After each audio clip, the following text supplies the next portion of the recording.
هاي ازيكم. تعالوا بقى النهاردة هنعمل أحلى صينية غدا بربع كيلو صدور فراخ متقطع كده شرايح رفيع، وكمان هنحتاج معاه شوية فلفل أحمر متقطع وأصفر وأخضر، وكمان هنحتاج بصلاية وسط متقطعة شرايح، وكمان فصين توم وشوية زيتون كده مقطعينهم لو حابين، وكمان توابل ملح وفلفل وكزبرة. هي دي مكونات وصفتنا النهاردة. يلا بقى نشوف هنعملها ازاي مع بعض. طاسة على النار فيها معلقتين زيت هنزل عليهم بمكعب الزبدة، وكمان هنحط عليهم البصل اللي احنا مقطعينه شرايح. اهم حاجة عايزين البصلة لونها اصفر، ما تخليش البصلة تاخد لون غامق عشان طعمها ما يبقاش مر مع الفراخ. ولما البصلة بتاعتي اخدت اللون الذهبي الحلو هنزل عليها بصدور الفراخ اللي انا مقطعاها. على فكرة الصدور دي كانت مغسولة كويس ومنقوعة في ملح وليمون وانا قطعتها. هنحط التوابل بتاعتنا وبعدين نسيب الفراخ لحد ما تستوي سوا كامل.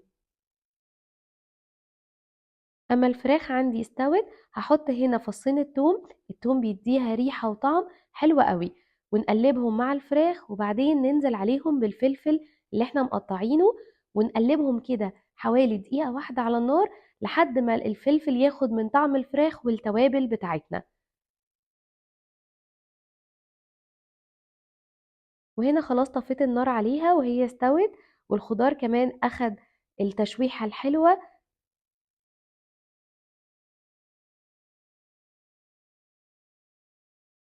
هحط بقى الزيتون واقلبه مع الفراخ والفلفل. وتعالوا بقى نرص الصينية بتاعتنا. بصوا، دي طريقة فاهيتا تقليدية. اللي احنا هنعمله بقى هو اللي مش تقليدي.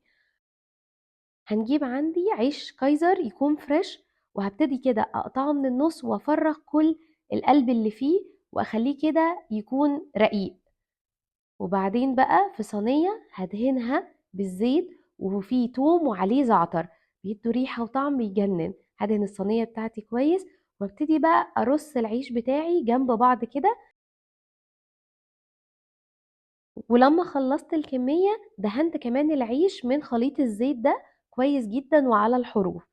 وبعد كده بقى هبتدي احشي العيش بتاعي من خليط الفاهيتا اللي احنا عملناه مع بعض. وهنا لو مش حابة تزودي أي إضافات وتدخليها الفرن، دخليها لحد ما العيش عندك يقرمش وياخد لون كده تبقى تمام قوي. أنا بقى حبيت أحط عليها ميكس جبن، بجد بتديها طعم أحلى بكتير. وبس كده، بعد هنا ما العيش قرمش والجبن ساحت، الوصفة بتاعتي خلصت. بجد تغيير تكسر ملل الأسبوع. لما تكوني مش عارفة تعملي إيه تقومي تعمليها. وبجد طعم الجبن مع الفراخ قد إيه كانت حلوة. يا رب تكون عجبتكم، وبألف هنا جربوها وقولوا لي رأيكم. بحبكم قوي.